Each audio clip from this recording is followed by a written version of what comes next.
교회법에 따르면 각 교회는 1년에 최소 2번씩은 이 성찬식을 하게 돼 있습니다.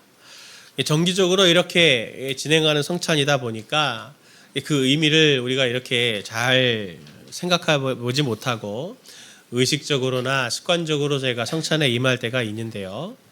그러다 보니 늘 진행하는 성찬이 되기 쉽고 참여해도 늘 머릿속에 반사적으로 딱 떠오르는 건 예수님이 그래 성찬을 통해서 그리고 예수님의 십자가와 고난으로 나아가셨지 우리의 죄를 이 성찬을 통해서 더 이렇게 용서받아야 되겠다라고 하는 이런 생각들이 바로 반사적으로 나오는데, 그러면서 이제 습관적으로 늘 그런 기도 제목들만 하면서 이제 마음의 부담들을 갖는 것도 이 성찬 아닙니까? 그런데 이 성찬을 한번 좀 뒤돌아볼 필요가 있습니다. 이 성찬을 보면 주님께서 직접 제정하신 거잖아요. 그리고 거기에는 약속이 있습니다.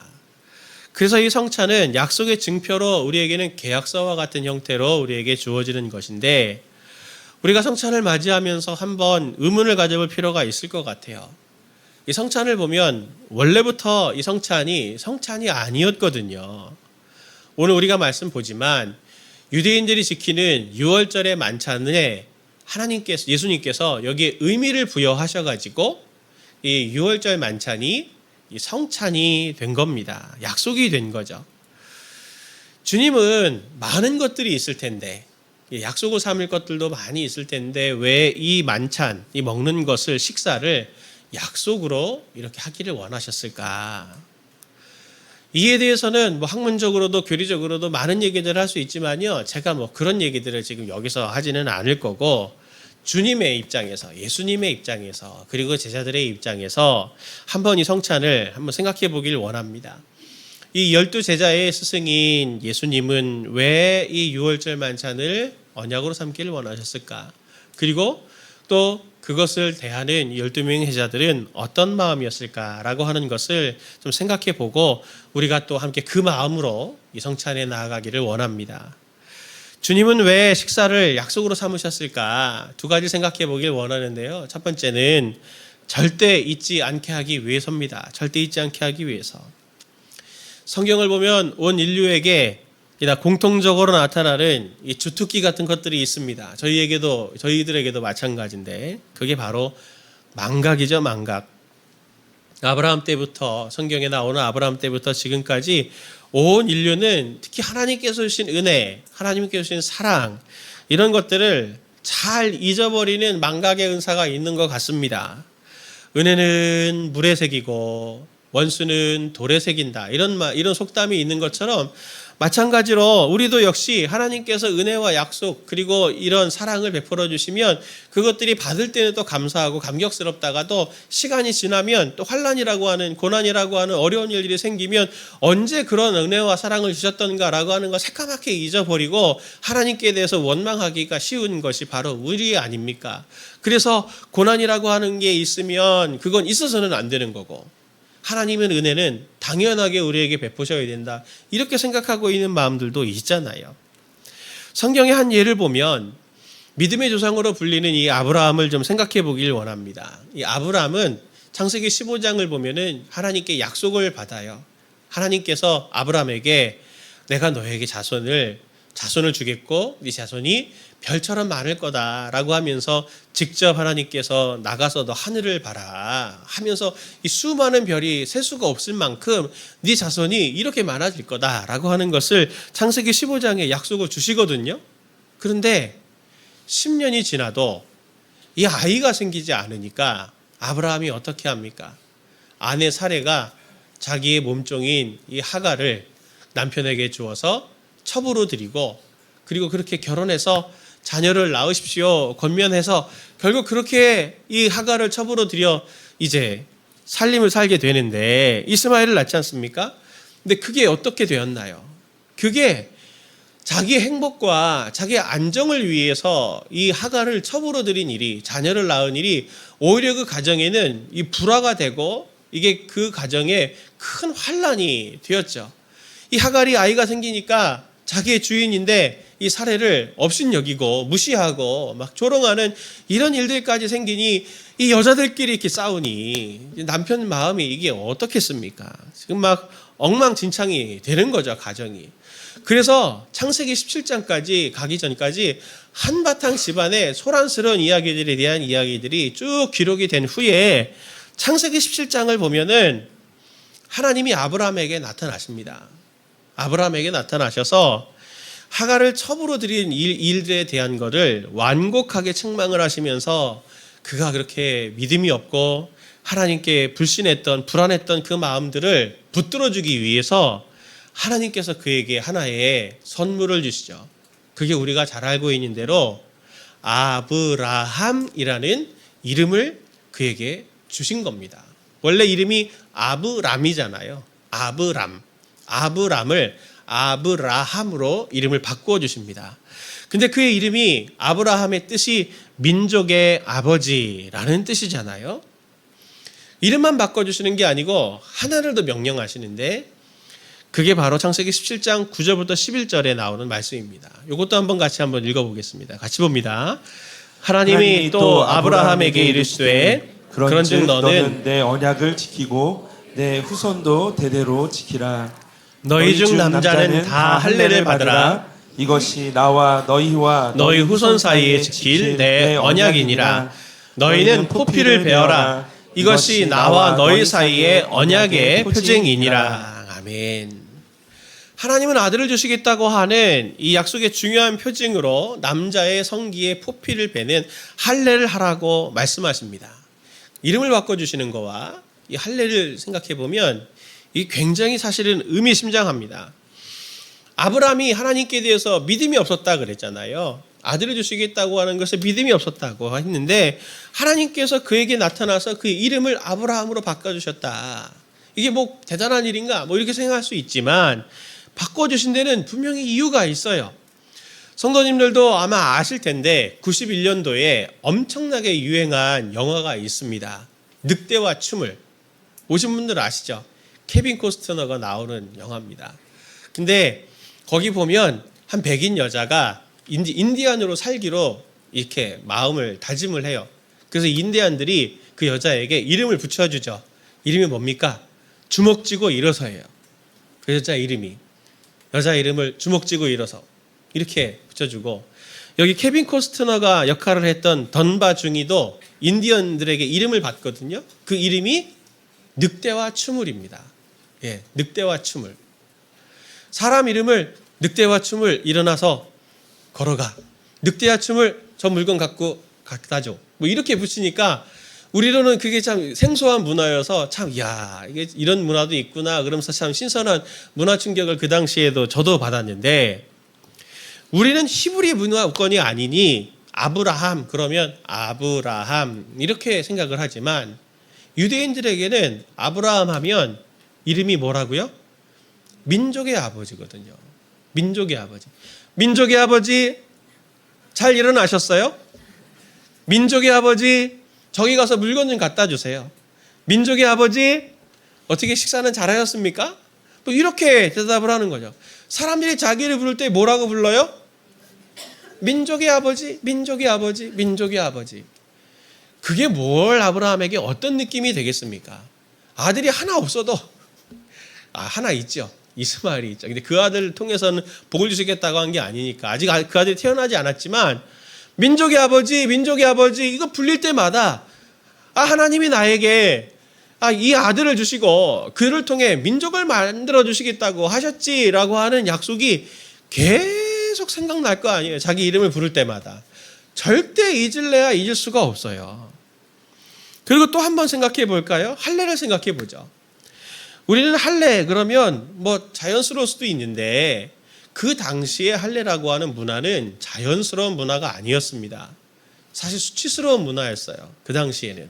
그리고 로마 시대까지만 하더라도 굉장히 터부시하고 부정적으로 생각했던 게 바로 이 할례 문화였습니다.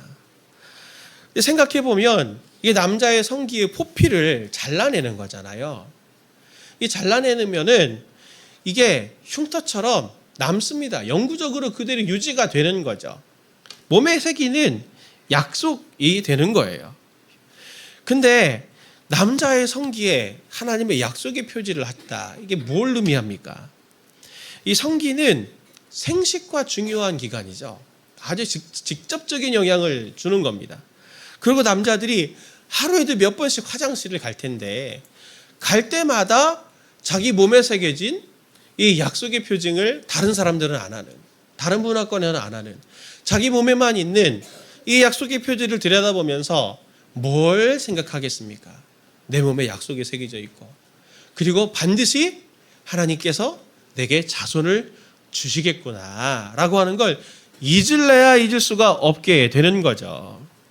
이처럼 이름과 할례는 나에게는 자손에 대한 약속이 있어. 이것을 기억하는 세긴 언약으로 언약을 기억하게 하는 보조 수단의 역할들을 하게 되는 겁니다. 아브라함의 이름과 할례에서도 봤지만 우리에게는 잘 잊어버리는 주특기가 있다면 하나님에게는 어떤 주특기가 있냐면 일상을 약속으로 바꾸시는 주특기가 있습니다. 돌무더기, 이스라엘 땅에도 돌무더기 쌌거든요. 오늘날이야 뭐 측량 기술이 이렇게 많으니까 뭐 다 GPS도 있고 하니 그렇지만 그 당시에는 땅과 땅이 다 연결되어 있는데 여기 이 땅의 지계를 이렇게 살피기 위해서 돌무더기 같은 걸 쌓았어요. 근데 그 돌무더기를 쌓고서 가나안 땅에 들어가기 위해서 요단강을 건넌 후 쌓은 돌무더기가 그게 길갈이라고 부른 거잖아요. 그 사람들이 하던 걸 표지로 쌓아서 길갈이라고 했고, 우리가 더 잘 아는 대로 원래 베드로도 자기의 이름이 베드로가 아니지 않습니까? 시몬이 자기의 이름이었는데 너는 이제 시몬이라고 부르지 말고 반석, 큰 돌, 베드로라고 너는 이름 하겠다. 이름을 또 이렇게 바꿔주시고, 많은 날들, 일상을 살아가는 날들이 있는데 하루를 딱 잘라가지고 이 날은 안식일이야 하면서 일상을 안식일로 하나님 앞에 나아가는 특별한 날로 만드시는 이런 것들을 보면서 하나님의 보면 이 일상을 당신의 언약을 위한 표징으로 하나님이 이렇게 바꾸시는 것들을, 의미 부여하시는 것들을 굉장히 많이 볼 수 있습니다. 오늘 주님도 제자들에게 이 만찬, 이 식사, 이걸 약속으로 삼으셨어요. 이것에도 이 일상을 약속으로 삼으시는 중요한 특징이 바로 또 드러납니다. 마가복음 14장 22절, 24절 말씀을 같이 함께 보길 원합니다. 같이 봅니다. 시작. 그들이 먹을 때에 예수께서 떡을 가지사 축복하시고 떼어 제자들에게 주시며 이르시되 받으라, 이것은 내 몸이니라 하시고 또 잔을 가지사 감사 기도하시고 그들에게 주시니 다 이를 마시매 이르시되 이것은 많은 사람을 위하여 흘리는 바 나의 피 곧 언약의 피니라. 아멘. 원문의 행간을 보면 예수님이 우리처럼 이렇게 딱 지금 성찬을 준비해 놓고 자 이제 성찬식을 하겠다 이렇게 하신 게 아니고요. 유월절 만찬을 한참 먹고 있는 중이에요. 막 먹으면서 하하호호 하면서 뭐 좋은 얘기들도 하고 여러 이야기들도 하고 할 거잖아요. 그럴 때 갑자기 주님께서 떡을 가지셔가지고 딱 뜯으시면서 제자들에게 주시면서 받아 먹으라. 이것이 내가 너희를 위해서 찢는 내 몸이다. 갑자기 자연스럽게 먹다가 이렇게 지금 예식을 시작하시는 거예요. 먹고 있는 도중에 갑자기 주님은 그것을 약속으로, 언약의 표징으로 삼으시는 거죠. 왜 그렇게 하셨을까요? 먹는 걸 생각해 보십시오. 먹는 것은 사람들은 이 먹어야 사는 거 아닙니까? 생명체에게 있어서 먹는 행위는 가장 핵심적인 생명을 이어가는 중요한 활동이죠. 인간만이 아니라 모든 동물도 더 마찬가지 아닙니까? 오늘도 성도님들도 살기 위해서 공부하고 직장에 나가시고 사업도 하고 사회적인 활동 다 하는 것처럼 주님은 오늘 성찬, 이 특별히 먹는 식사를 약속으로 삼으신 것은 너희가 이렇게 나를 먹지 않으면 너희들에게는 고통과 눈물이 있을 거고, 그리고 내가 이렇게 지금 같이 먹지만 이 먹는 것들을 통해서 너희들에게 하나님의 나라를 내가 약속으로 주겠다라고 하는, 하나님의 생명을 주실 거라고 하는 굉장히 중요한 의미 부여를 이 먹는 것으로 하신 데는 이런 특별한 의미가 있는 겁니다. 그래서 예수님이 주시는 구원이 매일처럼 생명을 주는 양식같이 생명이 되는 것이다 라고 하는 것을 주님은 약속하기 위해서 이 식사를 약속의 표징으로 지금 삼으신 겁니다. 그래서 언약으로서의 성찬의 약속은 아주 선명해요. 마가복음 14장 24절 25절 말씀 보면 이르시되 이것은 많은 사람을 위하여 흘리는 나의 피 곧 언약의 피니라. 진실로 너희에게 이르노니 내가 포도나무에서 난 것을 하나님의 나라에서 새 것으로 마시는 날까지 다시 마시지 아니하리라 하시니라. 아멘. 성찬이 언약으로서 우리에게 주어진 성찬이 언약의 내용은 오늘 이렇게 예수님을 통해서 먹고 마시는 이 일들이, 예수님의 떡을 먹고 마시는 이 일들이 오늘로 끝나는 것이 아니고 반드시 하나님의 나라가 올 것이다라고 하는 것을 꿈꾸게 하실 목적으로 이 성찬을 주님께서 우리에게 약속으로도 삼으신 겁니다. 그래서 초대교회는 늘 모일 때마다 이 성찬을 했던 거죠. 그리고 그 성찬을 하면서 주님께서 분명히 약속을 하셨지. 하나님의 나라에서 새 것으로 마시는 날까지 예수님 먹지 않으시겠다고 하셨으니 그 날이 분명히 올 거야 라고 하는 것들을 하나님의 나라를 꿈꾸며 예수님의 재림과 하나님의 나라를 꿈꾸며 성찬에 참여했습니다. 오늘 우리가 지금 이렇게 성찬을 할 때 사실 간에 기별도 안 오는 이러한 형태로 저희들이 성찬을 하지만 상징적인 행위로 하는 것이 아니라 실제로 먹으면 배가 부른 그런 식사로 예수님은 이 성찬을 그렇게 자리매김하셨어요. 오늘 우리가 여러 가지 상황적인 이유로 온 교회가 이렇게 배부른 식사를 하지는 못하지만 교회 안에서 성도님들이 식사를 하실 때 꼭 특별히 가정을 순회하면서 예수 그리스도의 이름으로 모이는 다락방에서 다락방 모임을 하고 식사를 하는 이유는 이러한 정신을 이어가기 위해서입니다.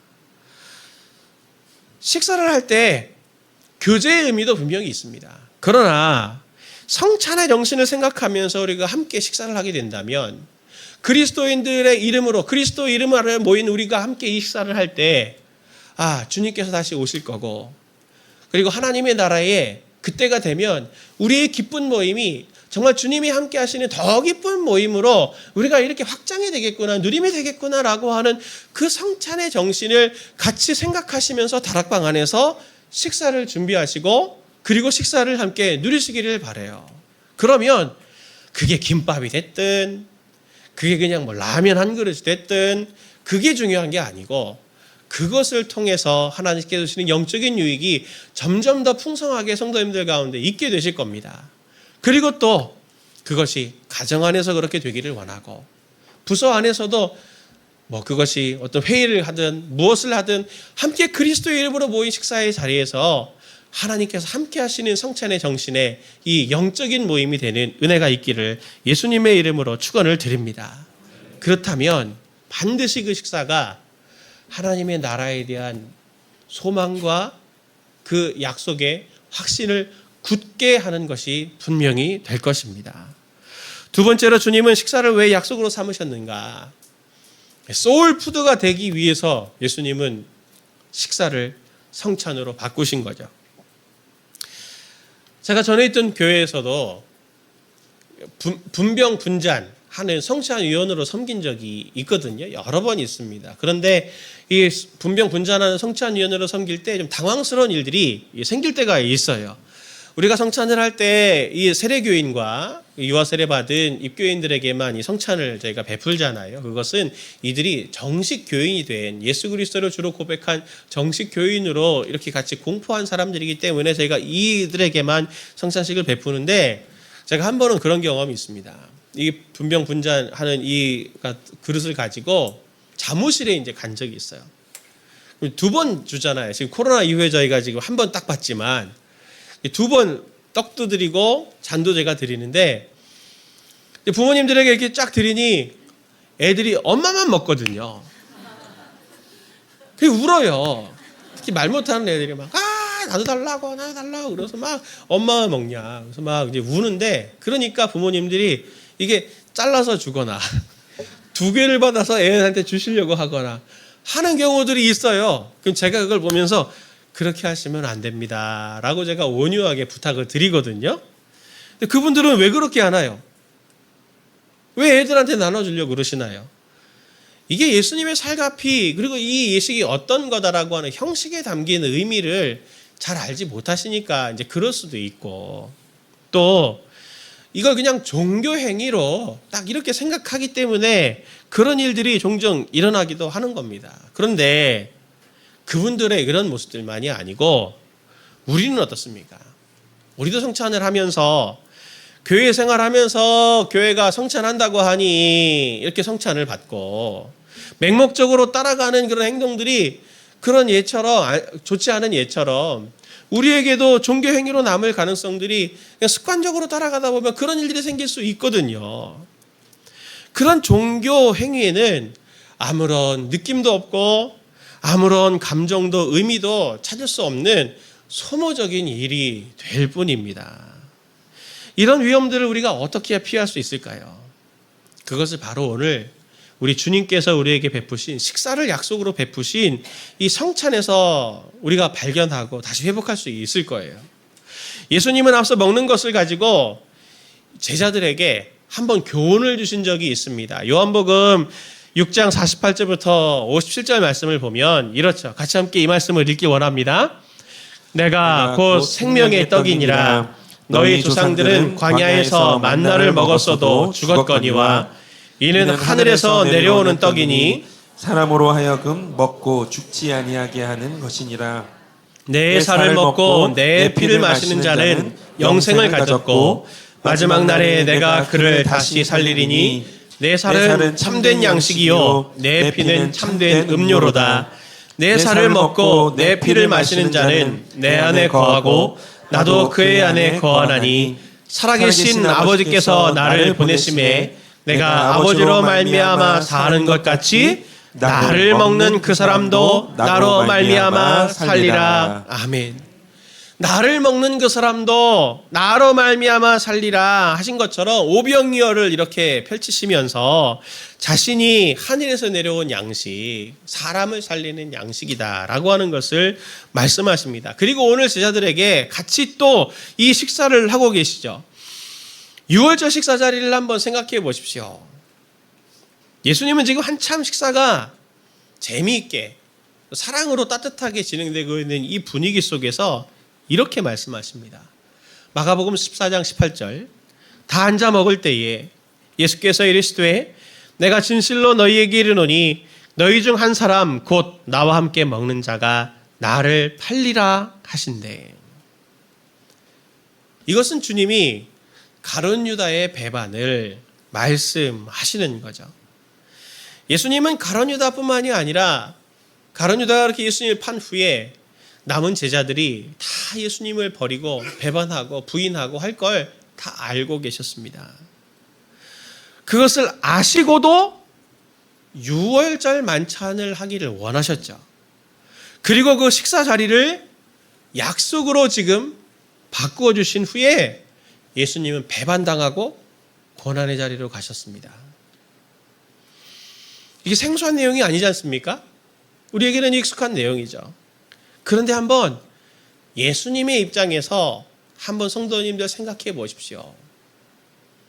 이거 정말 쉬운 게 아닙니다. 나랑 얼굴 마주대하고 싶지 않은 사람 있잖아요. 밥 먹고 싶습니까? 안 먹고 싶어요.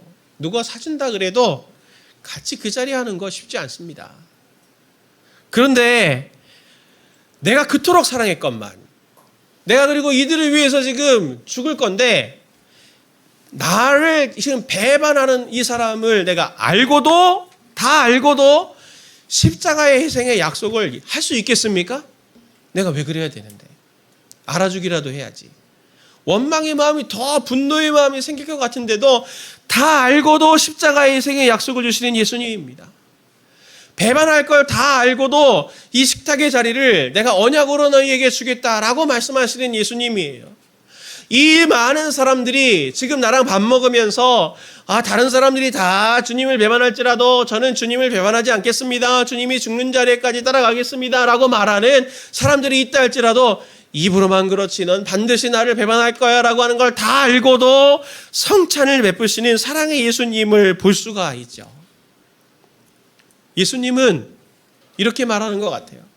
네가 어떠하든지 네가 어떻게 하든지, 네가 나를 사랑하든지 사랑하지 않든지, 심지어 나를 배반한다 할지라도 나는 너를 사랑한다. 나는 너를 사랑하겠다. 그렇게 말씀하시는 예수님이죠. 성도님들도 소울푸드 있으시죠? 예, 다 있으실 건데 저에게도 소울푸드가 있습니다. 저에게 소울푸드는 그 빨간 소세지, 계란 붙인 빨간 소세지 있죠? 그거하고 프랑크 소세지예요. 둘 다 소세지여가지고 예, 제가 소세지를 좋아합니다. 예, 그 왜 제가 좋아하냐면 특히 프랑크 소세지는 진짜 저한테 소울푸드 중에 하나인데, 특히 이 청바지라고 하는 이름이 붙은 그 프랑크 소세지 있습니다. 두 개 딱 들었는데 포장이 청바지 모양으로 딱 생겼어요. 그래가지고 예, 그거 먹으면 이렇게 날씬한 다리같이 된다, 뭐 이런 뜻인지 모르겠지만 포장지가 아직도 전 생각이 딱 나거든요. 제가 이거 왜 그러냐면 제가 중학교 2학년 딱 2학년 됐을 때예요. 진짜 그때가 가정 경제가 제일 어려워서 정말 매일매일 쌀을 되단위로 사서 먹었습니다. 되단위로 사서 먹고 반찬을 살 돈이 없으니까 간장에 그냥 마른 김 사가지고 그거 찍어 먹고, 그리고 매일 그걸 또 먹을 수 없으니까 고추장에 그 슈퍼 가면 파는 안주용 요만한 비닐에들은 그 멸치, 큰 거 안주용 멸치 그거 사서 그거 찍어서 먹고 그거를 거의 한 달 동안 한 적이 있었거든요. 진짜 어려웠죠. 근데 이제 학교 가서 이제 점심시간 되면 친구들이 도시락 놓고 같이 먹지 않습니까? 근데 친구들이 싸우는 그 소세지가 너무 먹고 싶은 거예요. 예. 그래서 한 번은 제가 너무 먹고 싶어가지고 어머니한테 거짓말을 했죠. 준비물 사야 된다. 그래가지고 1,500원을 제가 받아가지고 그 청바지 프랑크 소세지를 샀어요. 사가지고 아직도 기억납니다. 사가지고 누가 볼까? 그걸 품에 넣고 막 달려가서 골목 저 구석에 가가지고 그거 제가 뜯어 먹으면서 너무 맛있더라고요. 그 맛이 아직도 생각이 납니다. 그거 먹으면서 어머니한테 제가 거짓말했던 거, 예, 그렇게 해서는 내가 이거 먹어야 되나라고 하는 이 비참한 생각, 우리 집은 왜 이렇게 가난한가, 그리고 하나님 앞에 이렇게 기도하고 했었던 그런 여러 가지 생각들, 그러면서도 아주 맛있었던 그 생각들, 그런 게 다 소세지 먹을 때마다, 빨간 소세지 먹을 때마다 그게 제가 생각나요. 또 이렇게. 성도님들 어떠십니까? 그런 저에게 이런 사연이 있는 소울푸드 같은 것들이 다 있으실 텐데, 소울푸드는 단순한 음식이 아니죠. 거기에는 상황이 담겨져 있고, 사람이 담겨져 있고, 감정이 담겨져 있고, 저처럼 아주 딱 각인이 돼갖고 소시지 잊지 못해요. 그 맛도 잊지 못해요. 향기도 아직도 그대로예요. 그런 것들이 그걸 대할 때마다 과거의 추억이 확 살아나면서 감정까지 확 살아나는 그게 소울푸드잖아요. 제자들에게는 성찬이 소울푸드였을 거예요. 주님이 그때 다 아시면서도, 우리가 배반할 걸 다 아시면서도 그렇게 약속을 하셨구나. 얼마나 주님은 의지적으로 그렇게 하셨을까. 마지막 식사 때에 그게 마지막 식사가 될지 누가 알았나. 우리 중에 그게 마지막 식사가 될 거라고 했으면 정말 주님께 떡이라도 한 번 더 우리 주고받고 할걸, 잔이라도 한 번 더 주고받고 할걸. 그때 그 순간이 마지막 순간이었다면 정말 우리 스승님 한 번이라도 내가 안아드렸으면 좋았을걸, 손이라도 한 번 잡아봤으면 좋았을걸. 내가 그때 왜 그렇게 철없게 행동을 하고, 내가 왜 그렇게 주님의 마음을 철없는 말로, 또 그게 얼마나 주님께 상처가 되었을까 하면서 나중에 성찬을 대할 때 그게 다 생각나지 않겠어요? 주님이 성찬만 하셨나요? 요한복음을 보면 친히 자신이 수건을 두르시고 제자들의 발을 하나하나 그렇게 다 사랑으로 씻기셨잖아요. 예수님이 그때 하셨던 말씀, 예수님이 그때 지으셨던 표정, 예수님이 그때 하셨던 행동 하나하나, 감정 하나하나, 내가 예수님께 그렇게 쉽게 툭툭 던졌던 말들이 후회처럼 몰려오는 그 마음의 생각들, 이런 것들이 분명히 이 제자들에게는 다 그것이 새겨져서 주님께서 오늘 말씀하신 것처럼 내가 이 성찬을 세우는데 이를 행하여 나를 기념하라 하실 때, 성찬을 할 때마다 예수님의 그 마음이, 생각이, 그 감정이, 모든 상황들이 다 소울푸드처럼 다 찾아오게 됐을 겁니다. 이런 제자들의 깨달음에 대해서 요한복음은 이렇게 묘사하죠. 요한복음 12장 16절의 말씀 보면, 제자들은 처음에 이 일을 깨닫지 못하였다가 예수께서 영광을 얻으신 후에야 이것이 예수께 대하여 기록된 것임과 사람들이 예수께 이같이 한 것임이 생각났더라. 후에 예수님에 대해서 진짜 알게 된 거죠. 오늘 우리가 성찬에 나아가게 될 때 가져야 될 마음과 회복이 바로 이런 것 아닙니까? 성찬에 참여할 때 성도님들이 뭘 가지고 오늘 성찬에 참여하셨습니까? 참여하시려고 하십니까? 제가 순장님들에게는 광고를 드렸어요. 이번 주에 성찬이 있습니다. 수능분들에게 꼭 말씀하셔서 성찬을 위해서 같이 기도하고 하나님이 은혜 주시도록 기도하시고 꼭 참여하게 해주세요 라고 제가 광고 드렸는데, 성도님들은 오늘 성찬을 받으실 때 어떠한 마음으로 이 성찬에 나아가시게 되나요? 그래, 성찬은 이런 거지. 성찬은 이렇게 예수님이 제정하신 거지 하는 그런 지식적인 내용이 아니고, 그런 것들이 기억되는 게 아니라 한 해 동안 또는 반년 동안에 내게 위기 일상에서 하나님께서 나를 긍휼히 여겨주셨고, 그때 하나님께서 나를 인도해 주셨고, 나를 보호해 주셨고, 나를 채워주셨던 그 예수님의 십자가의 사랑과 오늘도 지금도 나와 동행하시면서 함께 해주시는 그 하나님의 마음과 감정들이 다시 살아나게 만드는 성찬이 되어야 하지 않겠습니까? 오늘 이 성찬으로 나아갈 때 성도님들은 제자들처럼 한 해 동안 하나님께서 나를 돌봐주셨던 그 하나님의 사랑을 다시 회복하면서 예수님의 인격과 우리의 인격이 서로 만나는 그러한 시간이 되어야 바로 이 성찬이 바로 우리에게 하나님이 주시는 소울푸드 같은, 이걸 대할 때마다 식었던 마음이, 무뎌졌던 우리의 마음이 그분의 사랑을 다시 발견하게 되는 놀라운 인격과 인격이 만나는 은혜의 시간들이 되어야 되지 않겠어요? 오늘 이것들을 꼭 기억하시고 오늘 성찬을 받으실 때 빈 마음으로 그냥 이렇게 받지 마시고, 정말 하나님께서 지난 시간 동안에 어떤 은혜를 나에게 베푸셨는가, 내가 이렇게 철이 없음에도, 내가 이렇게도 하나님을 찾지 않음에도, 내가 이렇게 영적으로 어두움에도 주님은 신실하게 나를 돌보셨구나라고 하는 것, 그 사랑을 다시 추억하면서 하나님 앞에 감사와 죄송한 마음을 가지고 하나님의 은혜를 구하는 이 성찬이 되시길 예수님의 이름으로 축원을 드립니다.